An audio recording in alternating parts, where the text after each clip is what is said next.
Hello, I'm Anastasia Lavrina and you're watching Inside Politics. Tonight, the world watches as a long-feared confrontation becomes reality. The war between Israel and Iran, now in its 8th day, has shattered assumptions and shifted the balance of power across the region. The conflict erupted with Israel's large-scale strikes on Iranian nuclear and military targets. Iran responded with a barrage of missiles and drones, striking deep into Israeli territory. Civilian areas, hospitals, energy infrastructure, nothing has been spared. Hundreds are dead, thousands displaced, and the escalation shows no sign of slowing down. Diplomatic channels remain strained. Emergency negotiations are underway in Geneva. The United Nations calls for restraint.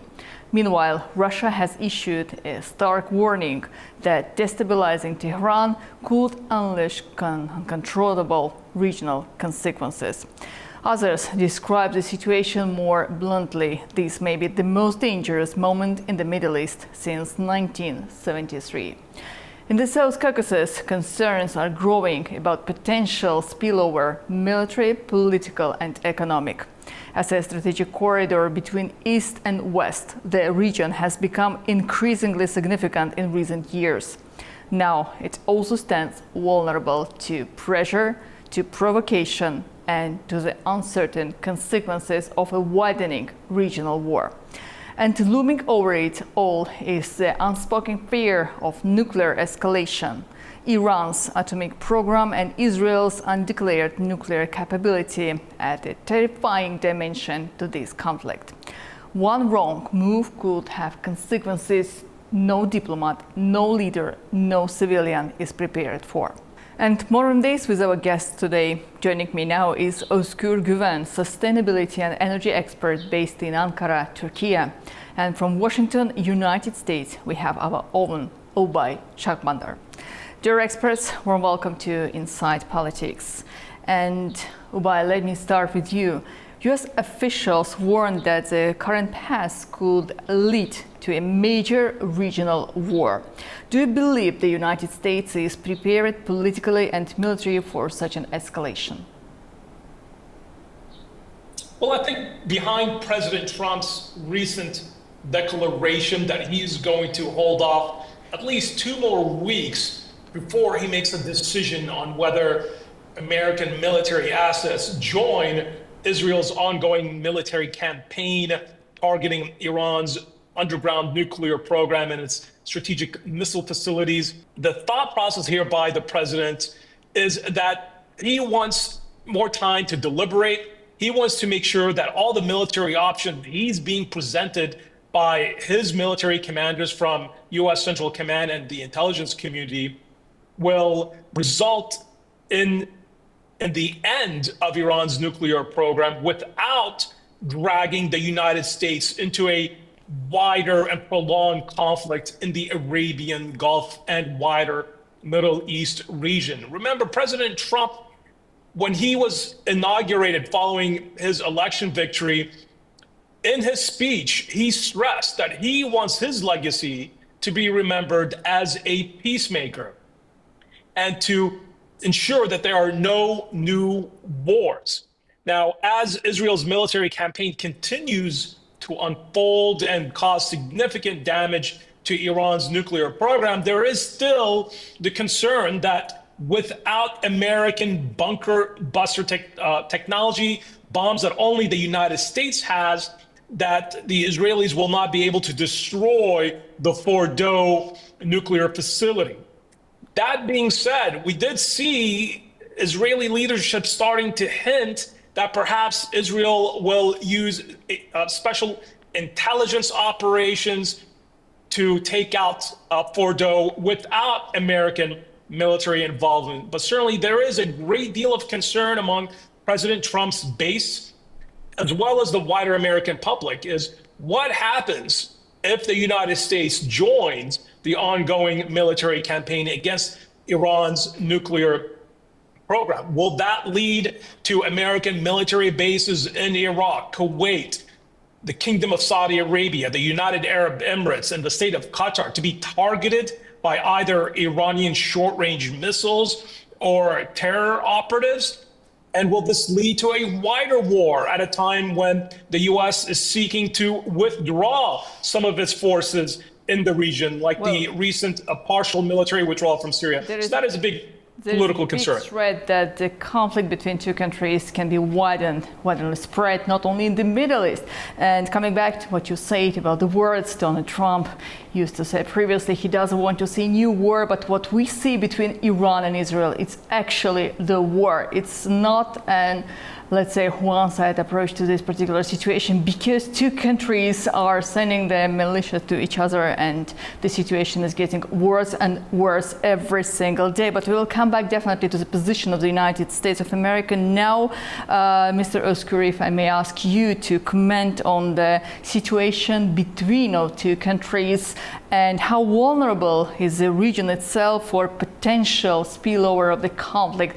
Speaking about the region now, I would like you to tell us about the region where we are. It's Turkey, it's the South Caucasus, not only the Middle East.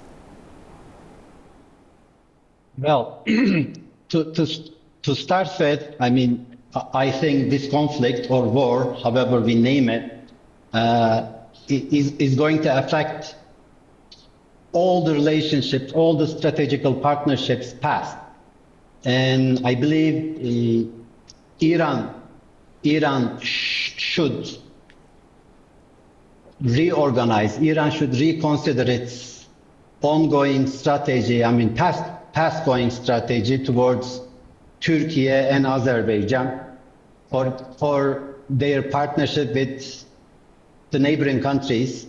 I think we all see that we have to be strong with all our neighbors. We have to be partners, strategic partners with all our neighbors. And this recent conflict actually just proved that. I mean, currently, as we speak, Pashinyan is visiting and having a meeting as we speak with President Erdogan in Istanbul. I am sure it will be discussed later on through our discussion tonight. And that also is very, it's a very good timing or bad timing, I don't know, but I think it's a very good timing, strategic timing for Armenia in that sense. So to answer, I think we all need to reconsider our partnerships, strategic alliances. There will be a new game, there will be a new table, and we all need to take our part on it. We all need to think wisely when we make our next move. I mean, I'm talking about especially for Iran and Armenia in this sense, our neighbors, because there is no doubt that the bond, the strategic partnership, the brotherhood between Azerbaijan and Turkey, there is no doubt about that. And I believe this should be a reason for the rest of the neighbors in the South Caucasus should align with this bonding, this partnership. Very interesting point. Mr. Shahbandar, what's your stance on the changes we observe in the region of the South Caucasus? Mr. Özgür rightly mentioned Prime Minister of Armenia, Nikol Pashinyan, is now on his official visit, and some journalists already call it as a historic visit, as he's officially an official stay in Turkey right now. Some analysis already suggest that Armenia may be seeking security guarantees or new partnerships in light of Iran's possible entanglement in war. Do you think Pashinyan's move was driven by fear of regional isolation? I think there's no doubt that the balance of power in the South Caucasus has shifted dramatically. First, with Azerbaijan's victory in the Karabakh conflict, and now with this ongoing war. And this is a full-scale war where Iran, regardless of how this conflict ends, is going to end up much significantly weakened. And for Armenia, which has historically looked to Iran as a strategic ally, this is perhaps the time to look at how a peace process that would normalize relations with Azerbaijan, that would open Armenia's important border with Turkey, and how that would then allow Armenia to look to new routes, but from a diplomatic perspective and from an economic and international trade perspective, to the rest of the world without being landlocked and completely dependent on Russia to the north and to Iran in the south. So I think certainly the way this conflict is turning out, the significant military damage that Iran is facing, and the new power of Azerbaijan as a military force in the South Caucasus, combined with Baku's alliance with Ankara, is a strong incentive for Pashinyan to establish new diplomatic and strategic realities that will then allow Armenia access to the West. And that access goes through an open border with Turkey. And of course, that won't be possible unless there's overall strategic realignment and normalization. So indeed, I would humbly assert that this meeting in Turkey with the Prime Minister Pashinyan and President Erdogan is historical, and it could pave the way to peace at a time of war. Well, Mr. Güven, given Turkey's strategic position and its complex relations with both Israel and Iran, how do you assess Ankara's role in either stabilizing or complicating the complex regional dynamics? Well, yes, we have we have a stronghold when it comes to Israel and its policies in the region, in the Middle East. We have a very stronghold. We have a very strong mindset over the Turkish population, what Israel is doing. Yet,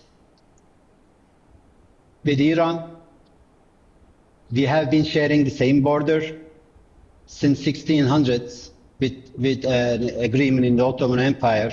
So we know the value of friendship. We know the value of understanding each other with Iran. With it's a powerful cultural, a very strong historical.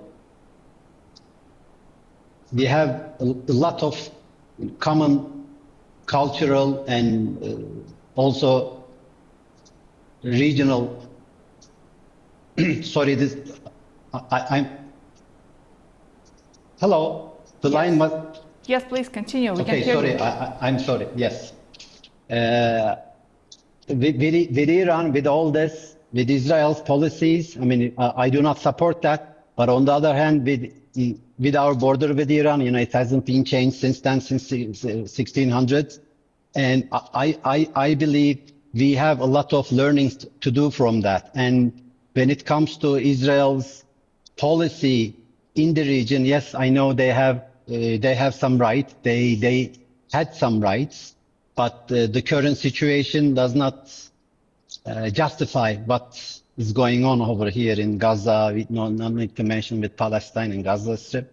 And currently, as far as what Iran is doing, they are defending themselves, and we respect that. But I think our partnership, our strategic partnership with Azerbaijan, I have to reinstate this, should be a good example for the rest of the South Caucasus, for the rest of the nations as our neighbors, should learn from this. We have to find a common ground, and as most likely in an hour or so, we will hear from their meeting, the Pashinyan and Erdogan meeting. We will hear more details pretty soon. And from what I hear up to now from my colleagues over there, that there are discussions about for future partnerships, which is very good. And maybe it's a glimpse, but maybe Armenia, because they will switch from their crossroads of peace initiative, and they may be a part in, our initiative, South Gas Corridor, or the trade routes between connecting as an alternative to the North Corridor.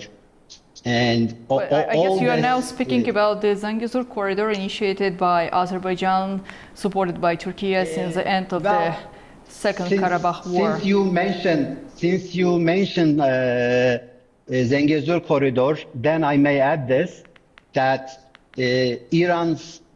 up to now, Iran's policy, we all know, but maybe Iran will reconsider their policy on this, because they had their own reasons to think that this is not a trade route, this is more a strategical, geopolitical move by Azerbaijan and Turkey. But we all said this is a corridor to increase partnership between the nations, not only the Turkish or Azerbaijan, but also Armenia and Iran. And maybe after this, Iran would also, of course, this is a maybe for now, and Armenia and Iran would also reconsider their position on this Zangezur corridor, because this would flourish the region, not only Nagorno-Karabakh or not only eastern part of Turkey, but it will have a huge impact on trade, on peace, on culture, on everything in the region. The Karabakh region of Azerbaijan, Turkey, all of the regional countries will benefit in case of opening the transport communications. Ubay, I would like to continue this topic with you actually. This is a very interesting point. Do you also think that the situation might be changed? Because previously, when we used to talk about the situation in the region, transport communication, there were actually two key projects. Is a north-south supported by Russia and Iran. And there is still East-West project, which can include the countries in the region, and also, let's say, the transport communication, which will connect Azerbaijan and Nakhchivan Autonomous Republic, as we call it, Zangezur corridor. Therefore, do you expect any changes since this latest escalation between Iran and Israel in regards to the existing transport communications in the region? Well, if you look at which route, east-west or north-south, leads to more prosperity, leads to access to more markets, to more technology transfer. Well, given the state of conflict, given the isolation of Iran, given the increased isolation of Russia on the international stage with the Ukraine conflict, it's the east-west corridor. And right now, that east-west corridor goes through the Ganja Gap and through potentially the Zangezur corridor. And if you're the leader of Armenia, if you're Prime Minister Pashinyan, surely you must be looking at the realities of the region, with a weakened Iran stuck in a conflict that could potentially bring down the very government. Conflicts to your north, increased sanctions, including American sanctions, on Russia and Iran that significantly curtail their access to international capital and the international banking network. And if you're Pashinyan, you have to ask yourself, do I want to be part of that east-west corridor, such as the one that Azerbaijan established with Western international markets that it first launched with its Baku-Tbilisi-Ceyhan pipeline following the collapse of the Soviet Union? Or do you want Armenia to remain part of that north-south corridor that increasingly is facing international isolation? So I think the meeting between Pashinyan and President Erdogan is historical, not only from a cultural and political standpoint, given that Armenia, Turkey, and Azerbaijan have been adversaries for years, and now we could perhaps see a new chapter in relations, but also this could be historic for Armenia to break from an exclusivity of the north-south corridor and open up new routes, political, diplomatic, and trade, economic, to the West. And that follows the Azerbaijan-Turkey model. Ubay, one more question to you before I will ask a question from our distinguished expert from Turkey. United States is willing to stay apart. As you rightly mentioned, there are 2 weeks to think until the time Donald Trump to make his final decision in regards of the future participation of the United States in this war between Israel and Iran.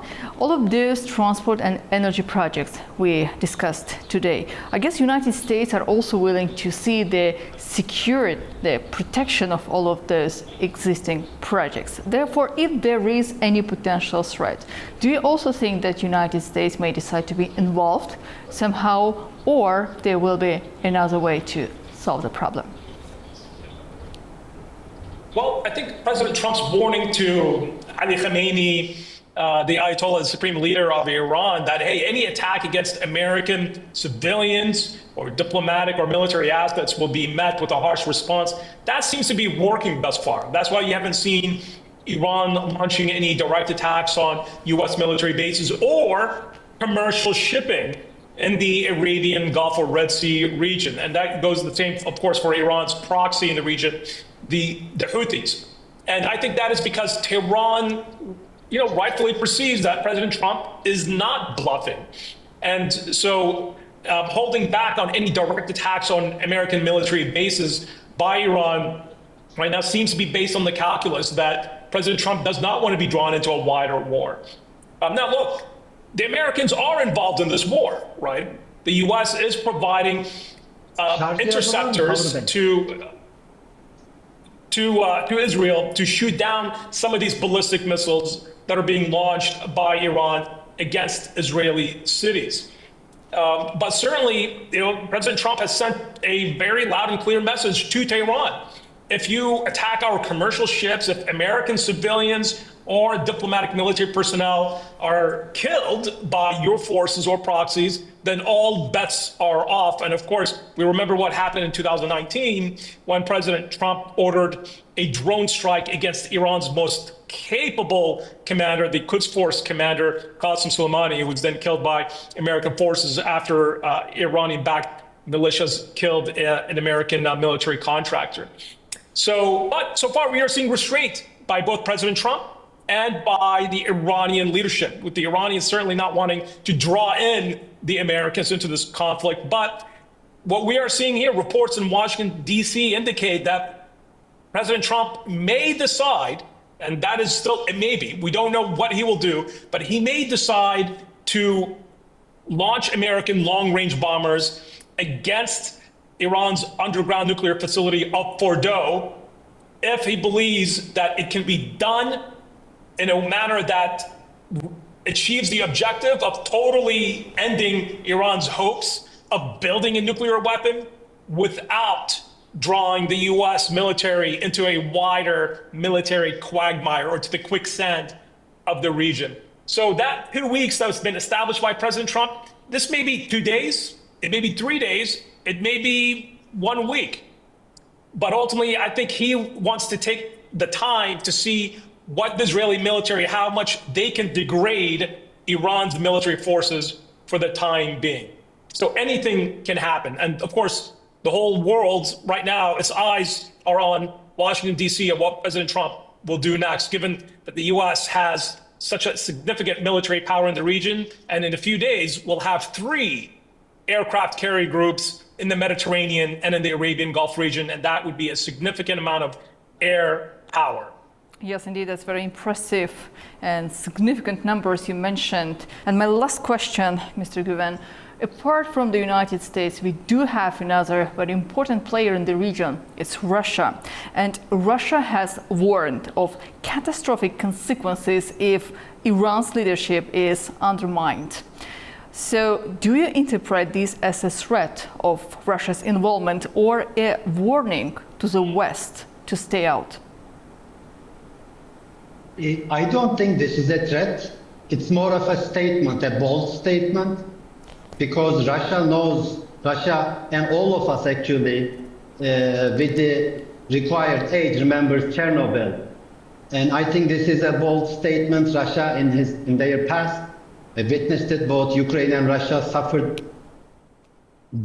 but also Turkey and Azerbaijan, all the Caucasus, South Caucasus had, my age, I was a kid and I remember it. And this is a risky game, and I think this is not a threat, but this is a very bold statement. This is how I see it. And on the other hand, I think so far Russia is not interfering in that sense. Russia is just being neutral.